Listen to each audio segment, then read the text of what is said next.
And welcome back to the Zanpakuto Creation Series. We have returned. So this one comes to us from Hagone no Sein, who asks the question, what is Gremmy Sternritter V's Zanpakuto? This is very interesting. I believe I did one other Bleach character. I think it was Tatsuki.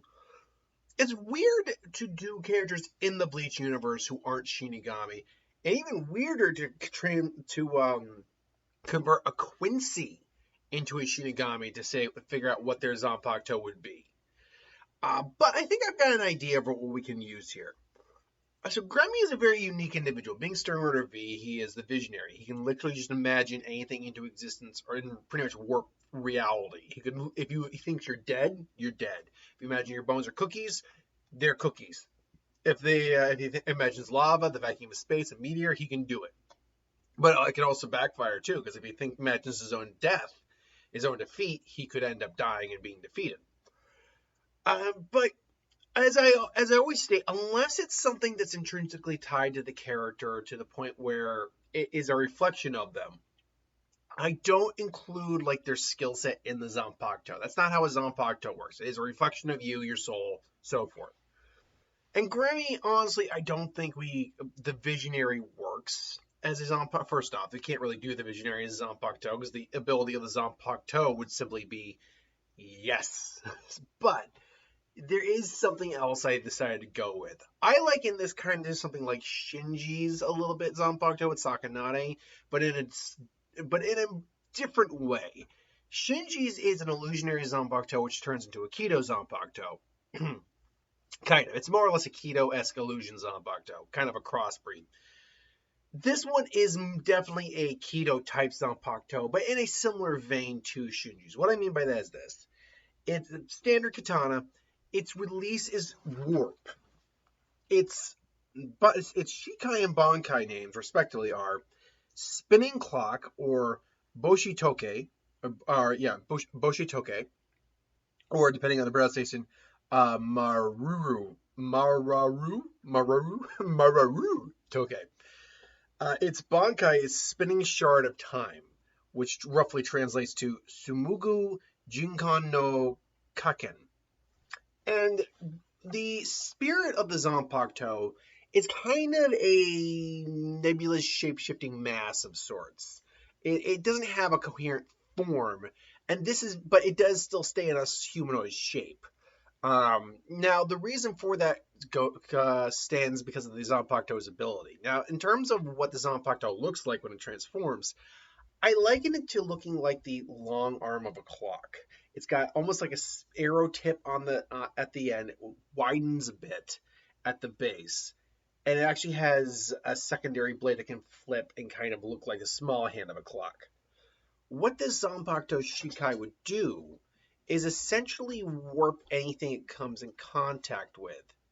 What I mean by warp is like it just becomes wobbly, it destabilizes. It doesn't break apart necessarily, but it's disorientating. If you were to say come in contact with this blade, your blade would start to warp and wobble. It would lose it. It'd still be solid while still being like almost rubber-like. It just destabilizes everything. If it hits you, it could destabilize your sense of balance or equilibrium. It can destabilize an attack if it hits properly. So it'd be a very unique attack. But it would have some catches to it. Again, like many of these, it's not really a long-range Zanpakuto. It's a close range. It can affect things to a certain distance because the longer it stays in contact with something, the longer, like if it hits the ground, its radius will start to increase to a certain degree. But it's definitely a close range weapon.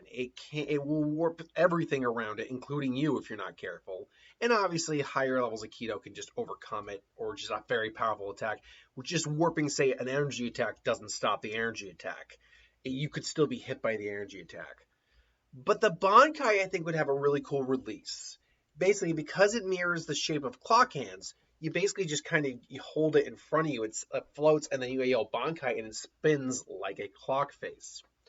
So you activate Bankai, and now it's basically now this is where Shinji's kind of idea comes into with his Bankai, where it's affecting the total surrounding. Now everything is just warping and jumping and almost being rubber hosed. and it's disorienting, and it could literally cause it could floor people just by being how disorientating it is.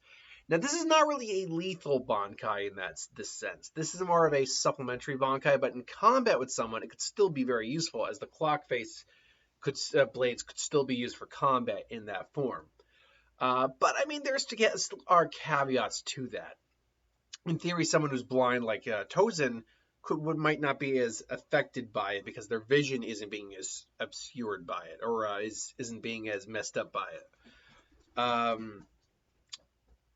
So again, higher ratio or Ryatsu levels. That's just a given in the Bleach world. Someone who has the ability to attack with a massive amount of energy, like a Yamamoto or an Ichigo's Getsuga Tensho, in theory, could overpower the Zanpakuto still. But I like this idea for Gremmy because he is a very kind of arrogant, aggressive, but hyper intelligent kid in many ways, because he has to have a very active imagination for his ability to work. So yes, I would say this would be the Zanpakuto I would create for Gremmy. But this is just my opinion, as always. Let me know in the comments below what you think. Do you like this idea? Do you dislike this idea? Let me know. And what would you do different if you do something different? Until then, thanks for watching. Hope you enjoyed. Like, comment, share, subscribe, and I'll see you folks next time.